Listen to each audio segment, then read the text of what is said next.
Welcome to all.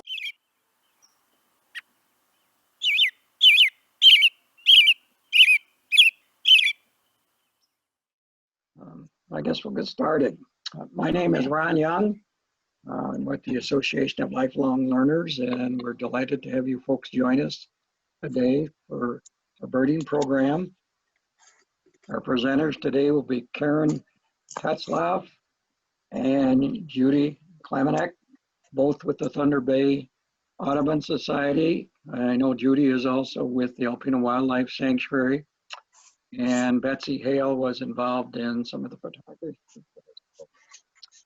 So with that, welcome to the program, and I guess, Karen, you're going to start?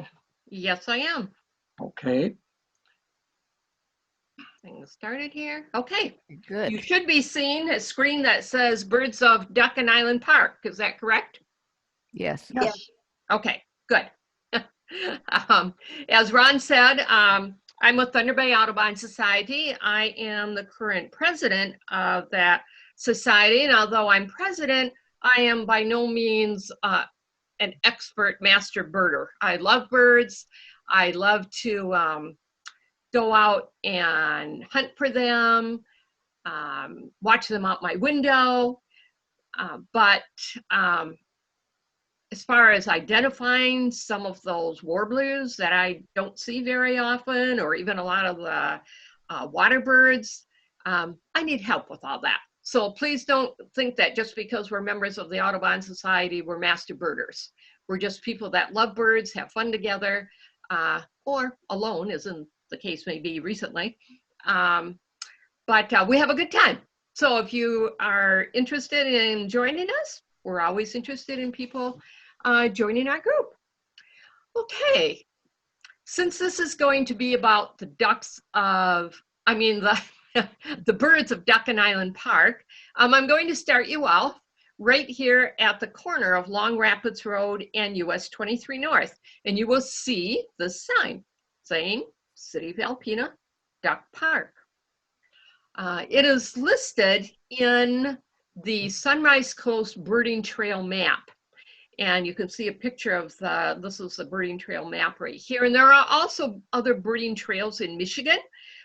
We were, I think, only the second or third one, and now there's probably 6 or 7 of them. So this Sunrise Coast Birding Trail map is available online. There is a link from our website to the Sunrise Coast Birding Trail map. I also have hard copies of it. There are also hard copies of it at the Alpena Chamber of Commerce and the Alpena Convention and Visitors Bureau once they open up again. And this is what that map looks like once you open the thing up. And so we're today going to concentrate on that little section called City of Alpena. And this is the metal signs that you will see up around the area where you see that are listed on this. Okay, as we enter Duck Park, of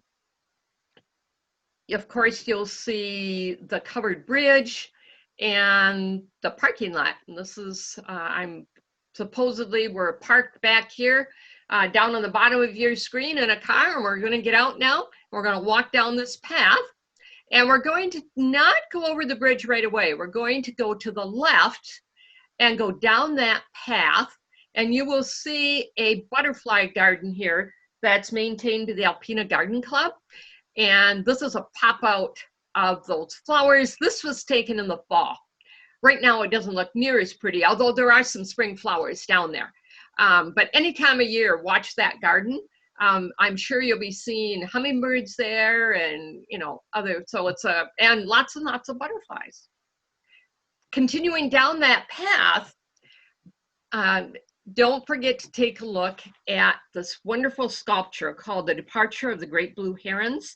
It was done in cooperation, the Thunder Bay Arts Council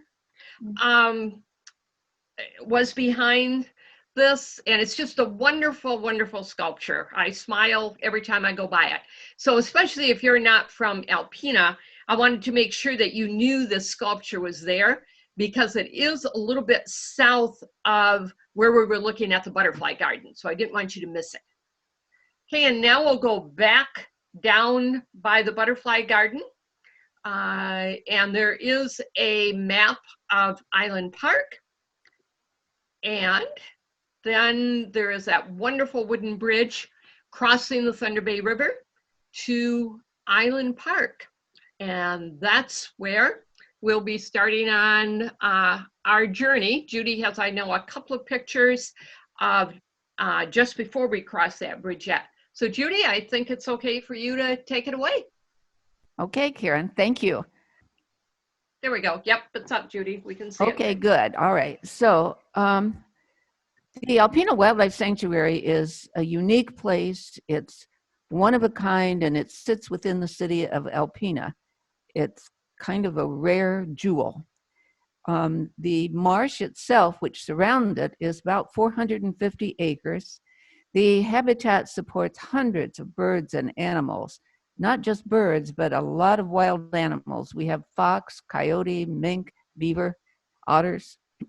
But we're going to be talking specifically today about the birds who live within Duck and Island Park. You can see any of these birds at any place. So I've just arranged them in a way so that this is where you might possibly see this particular type of bird. But you can see most of the waterfowl right from standing on the shore, right at Duck Park. Karen showed you where the butterfly garden was, but if you go to a little bit to the north of that, northwest, you'll be standing right on the shore of the wildlife sanctuary. And as you can tell by looking at this picture, this is a perfect place for birds, for the wading birds, for the ducks, and for other kinds of bird, because there are a lot of trees and a lot of really lovely habitat for bird life there. The most common one, and you will see them as you look right off the shore, and you will see them every place. These are the mallards. And if you notice this particular mallard right here, usually they have a solid green head, but a lot of times, depending on the light, their heads look blue. And this is a female mallard. And we usually think of the female birds as not being very lovely and very bright. But if you look at this female mallard here, Betsy got a shot of her with her wings spread. And look at the delicate feathering that you see there. And she has colors on her wing that match the colors that are on the male as well. But she's just a beautiful bird. The first sign of spring that you see in the wildlife sanctuary along the marsh are the red-winged blackbirds. And the red-winged blackbirds actually come when we have snow yet. A lot of times they'll be here in March, so you know they're going to be here when we have snow. And they tend to nest right in the cattails that are there, their little nests. One of the exciting things that I was doing a couple years ago, I had a group of kids out helping with frog bit removal. And I had them in waders out there. And we were able to look up, and they were little fourth graders, so I could lift each one of them up so they could look into the red-winged blackbird's nest. And that was a thrilling thing for children to do. Judy, you might point out that the red-winged blackbird female, oh yes, doesn't look like her male counterpart. No, she's if you're familiar with what do you call them?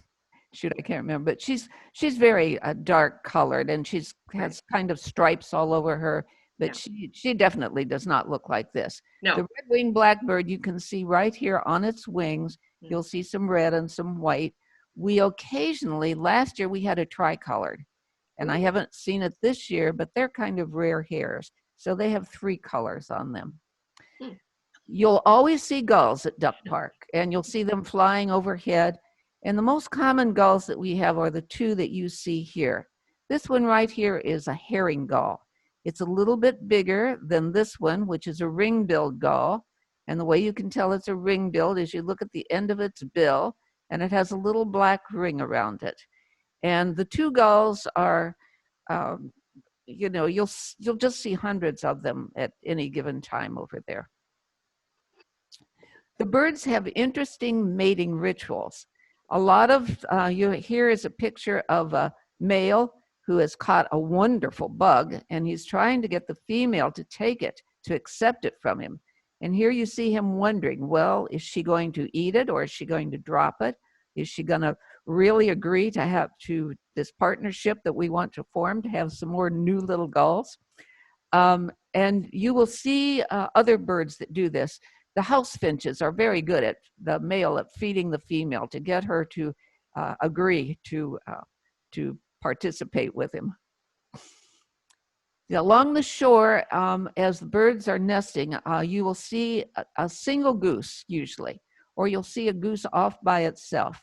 And this is the gander, and they are guarding the nest until just this last couple weeks now. Yeah. We have had a lot of, we've had a lot of ducklings, and the ducklings stay between the parents, and we've got, I think we've counted up to 35 or 40 ducklings or goslings that are in the sanctuary now. Across the bridge now and into the jack pine woods. So we're going across the wooden bridge that Karen showed you, and we're going into the jack pine, we call it the jack pine forest. That's more like jack pine woods there. And these trees are old, so you're not going to see anything in there like you would, you're not going to see, for example, a Kirtland's warbler here because the trees are too old. So they're just alive though, with many small birds. Karen mentioned warblers. We have had, let's see, I've seen a palm warbler, a black and white. We got good photographs of a black and white yesterday. We've got a yellow rumped warbler. So you'll see them flitting through the trees there.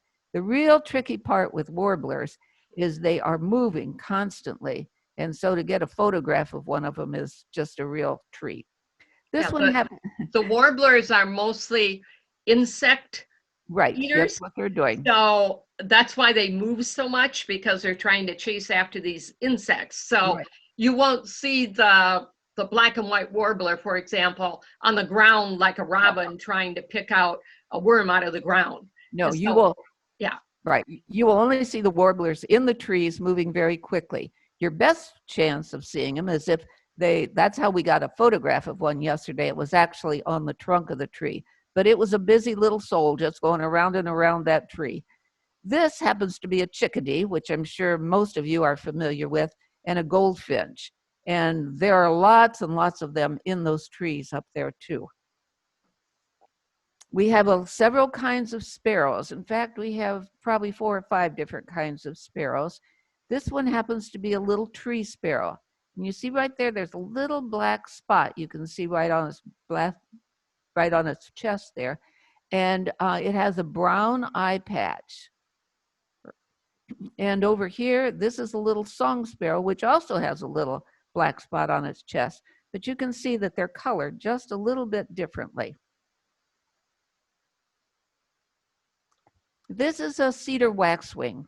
About 2 weeks ago, I looked out, and one of the trees from where I live in the condos at Duck Park, and so one of the trees across from us was just full of larger birds, a little bit bigger birds. And so I looked, I put a scope on them, and there must have been about 2 to 3 dozen cedar waxwings.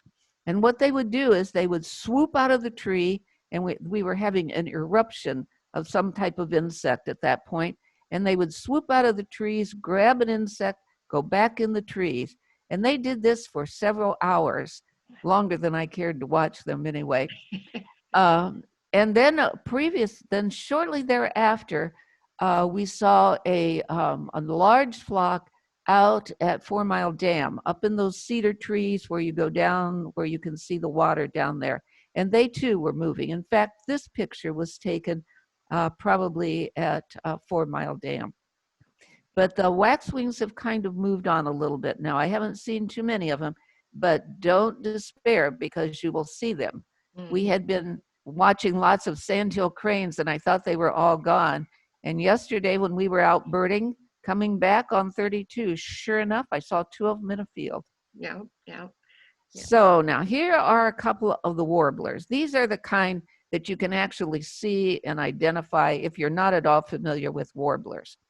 This one is the yellow warbler, and it's easy to figure out because it's yellow. The only thing you might mix it up with is an American goldfinch, but the goldfinch is going to have a black cap, a black cap right at the top of its head. And the warbler will not. The warbler is all yellow. This is the black and white, and you can see why it's easy to identify. It's black and white stripes all down its body. The other one that you will see, and we have a lot of these in the on Island Park, are the American redstarts, and they're darling little birds. They're black with just these flashes of color on them, and you can hear them singing up in the trees. They sing their little hearts out.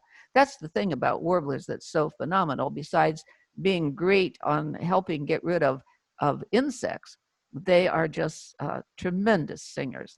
They just have the loveliest little songs. Up near the poplar grove, so if you find on your map the poplar grove, there is a tall, sort of shaggy pine tree there. In fact, it has a lot of bare spots in it. We have a couple of resident eagles that live in the wildlife sanctuary.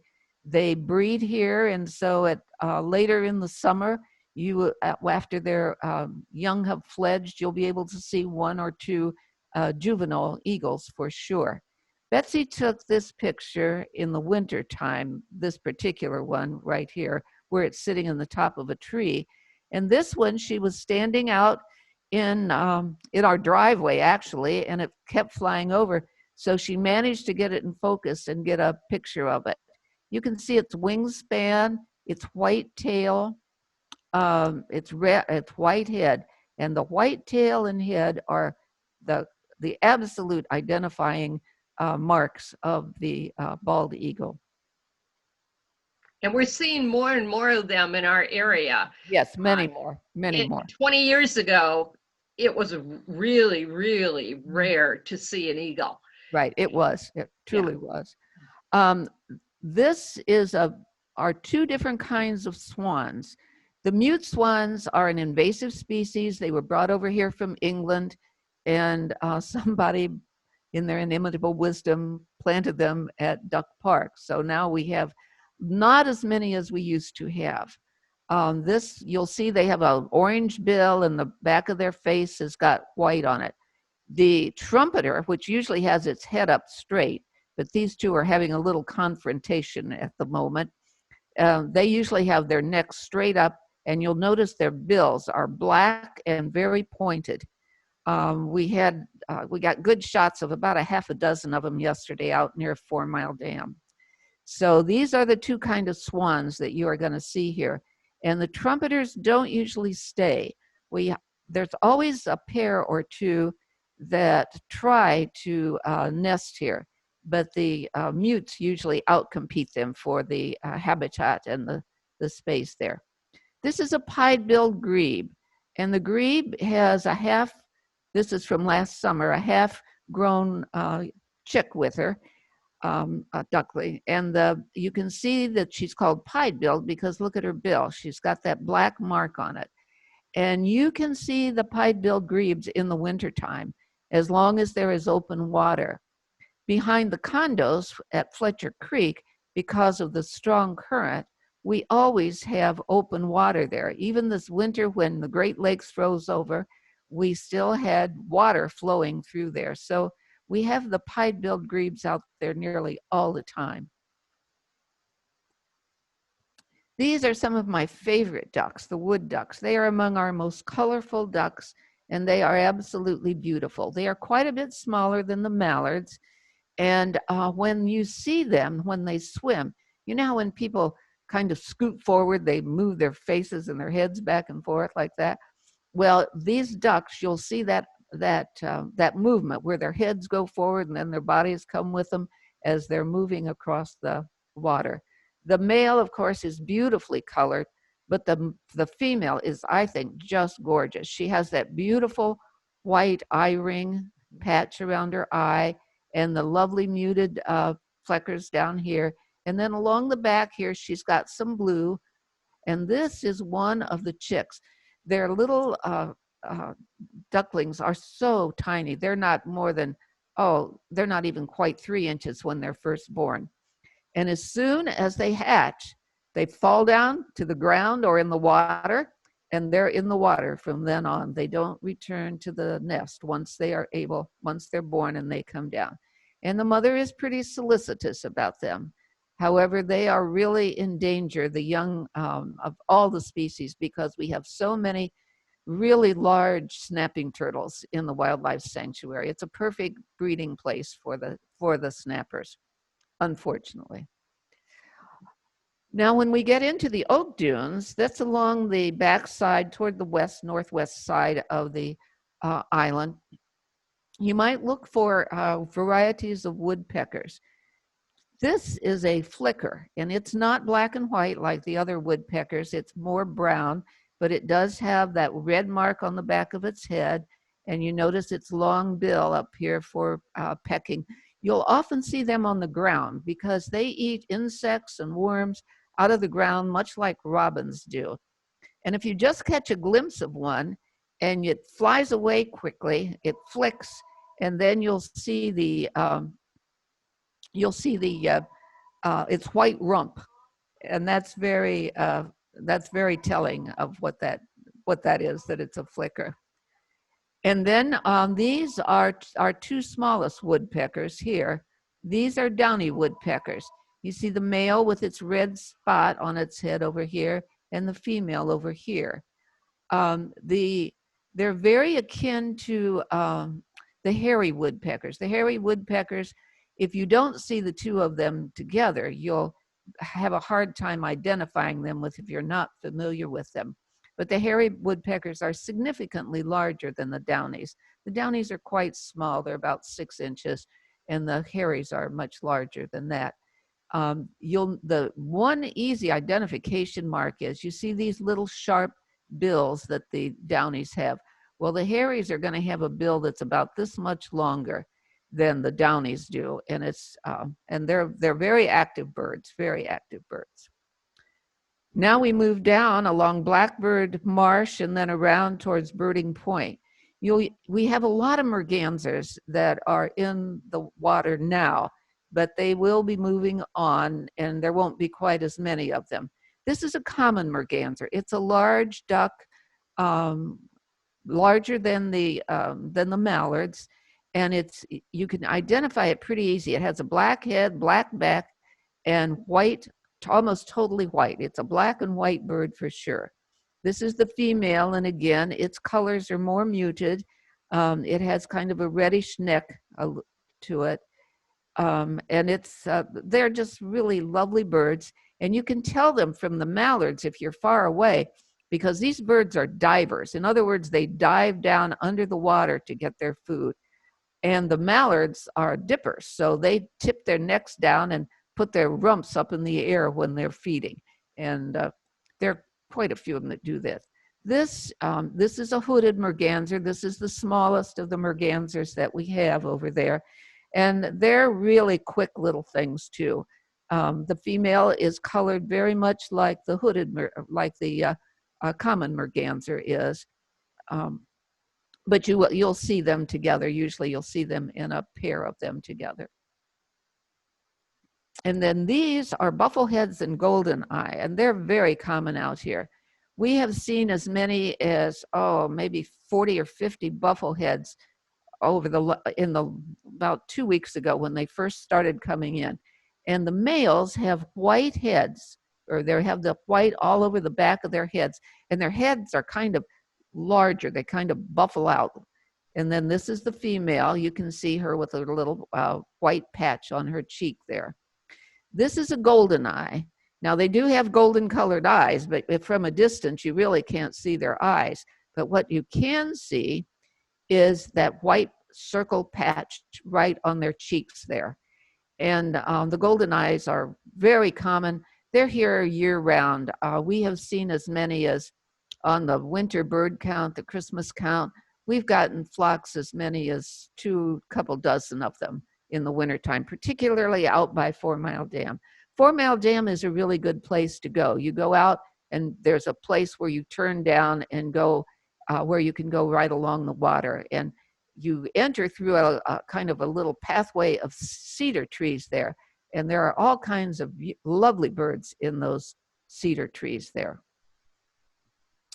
And then in the summertime, they have just recently arrived. I saw a blue-winged, I think last week. The blue-winged teals are easy to identify. They're a little bigger than the green-winged teals, and they have this white down the side. This is the male with the white down the side. And we happen to get a picture of the two of them together, and you can see just a little bit of blue here on the blue-winged teal. And they nest right here in the marsh. And the green-winged teal is smaller. It's about a 15-inch bird. But if you look here, you'll see that it has a solid green patch right down the back of it. And so it makes it really easy to identify them. Another good identifying spot for the green wing is the rest of its head is brown, and then it has a white stripe right down the side there for them. And they are out here most of the summer. You'll see the blue wing and the green wing teals. The best time, of course, to look for any kind of wildlife, birds or others, is early morning or evening. Usually up until about 10 o'clock in the morning, you can see a great variety of bird life out in the wildlife sanctuary.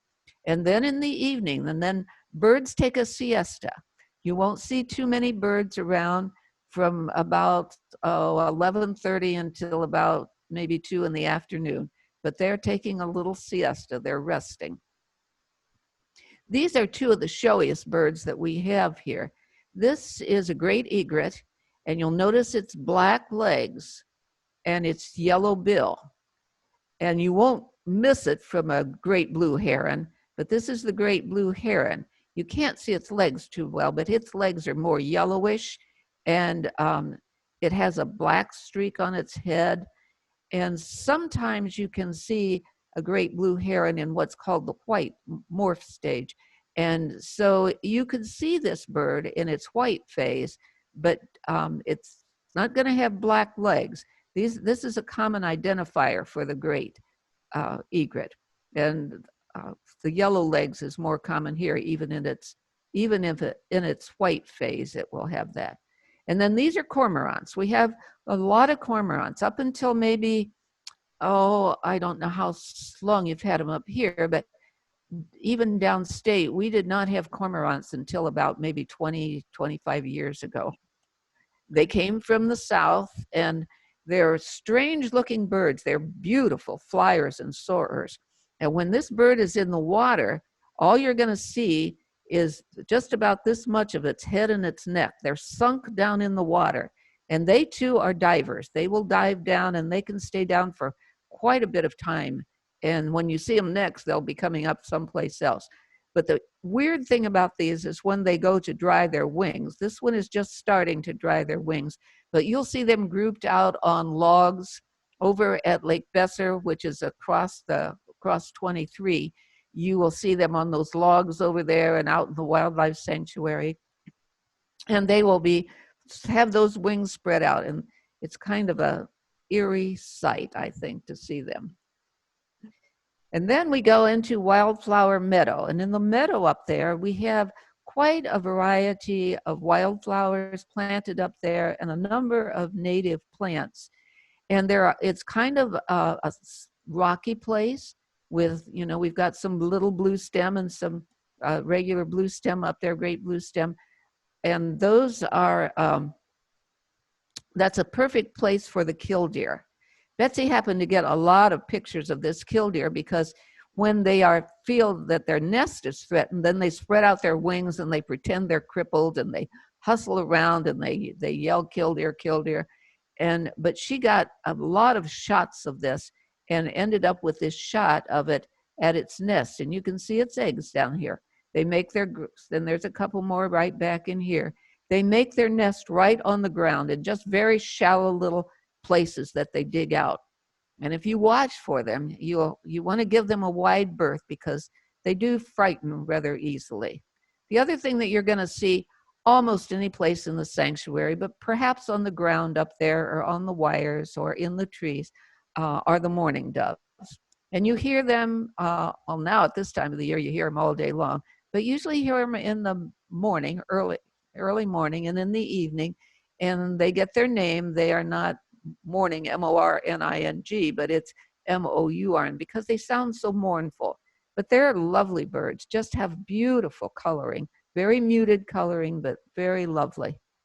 Judy, I have a funny story about the mourning dove. For years, I mean like many, many years, I did think that it was spelled M-O-R-N-I-N-G because when I was growing up, I lived on a farm and I always woke up in the morning, you know, during most, in the summer when you would have your windows open to the sound of the mourning doves. And so I just thought it was a bird that sang very pretty in the morning and woke me up.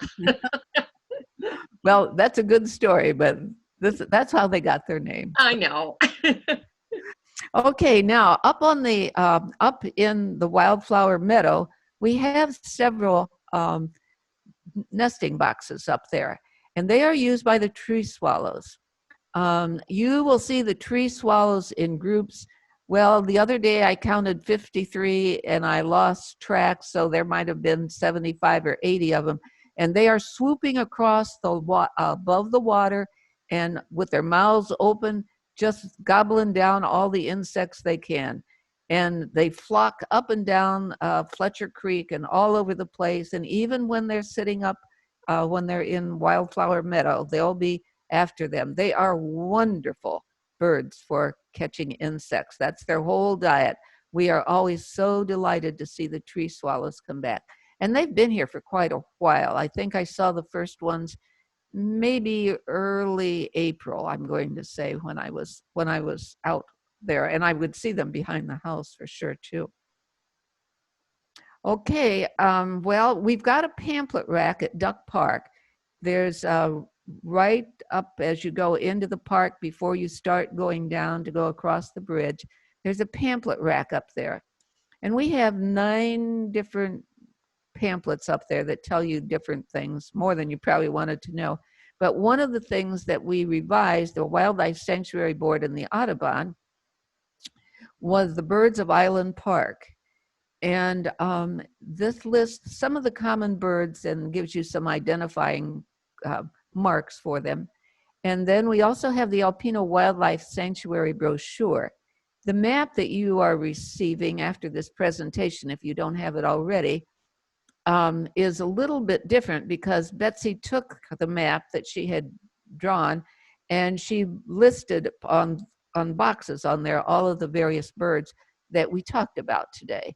And so that'll give you a little clue if you want to take that little map with you when you go. But the actual Alpena Wildlife Sanctuary brochure has a map in it, and it talks about all of the different points that are there. Okay. I was going to put that map up. Oh, there, this is the other thing I wanted to put up. In case you did not get that map from the ALL group, and you're welcome to contact them for it, but if that doesn't work for you, here's my contact information. You can, and my email is simply tetzlaffk@gmail.com, and I'll be happy to see that you get that map. Okay, let's open it up for a few minutes to questions. We've got maybe 5 minutes or so that we could take questions.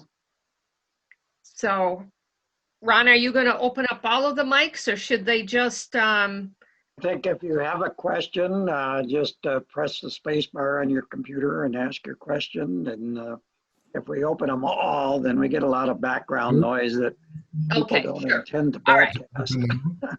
That sounds good. So this is Florence. I have a question. I didn't hear any mention of crows. Are they? We did that purposely. So we just we eliminated certain birds that we were sure we didn't have robins on there, for example, and we didn't have crows and ravens. But we do have crows and ravens, quite a few of them over there, and of course they fly all over town. But we all learned from Linda Clemens, bless her soul, a long time ago how to tell the difference between a crow and a raven. A crow just goes flap, flap, flap, flap, flap, flap, flap till it gets to a tree. The raven, on the other hand, goes flap, flap, flap, glide, flap, flap, flap, glide. So. Very good. Thank you. I have a question, Judy. Okay.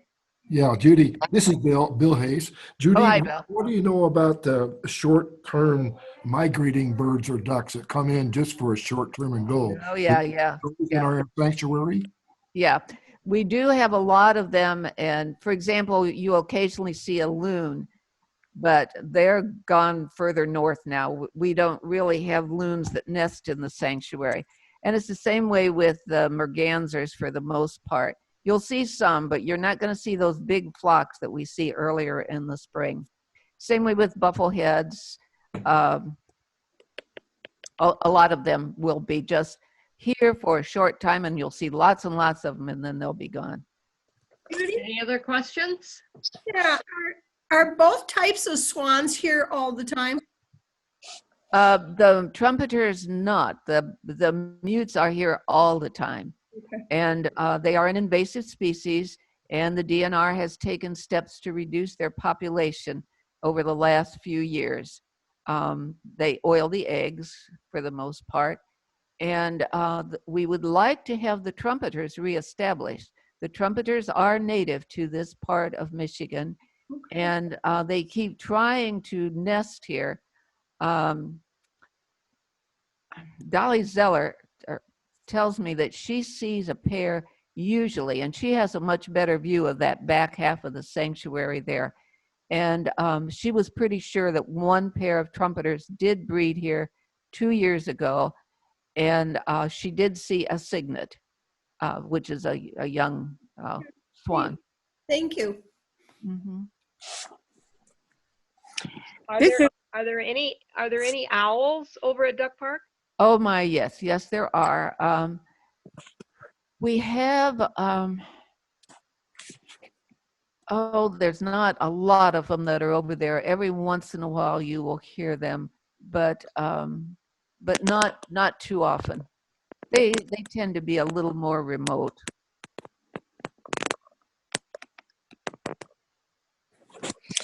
Oh, this is Jeanette. I'm here in Sneak, and my flickers, I have a couple of them, and they are on the suet constantly. Oh, absolutely. They are. I love it. Mm-hmm. Mm-hmm. Good observation. Yes, they are. And they are really quite large when they get up there.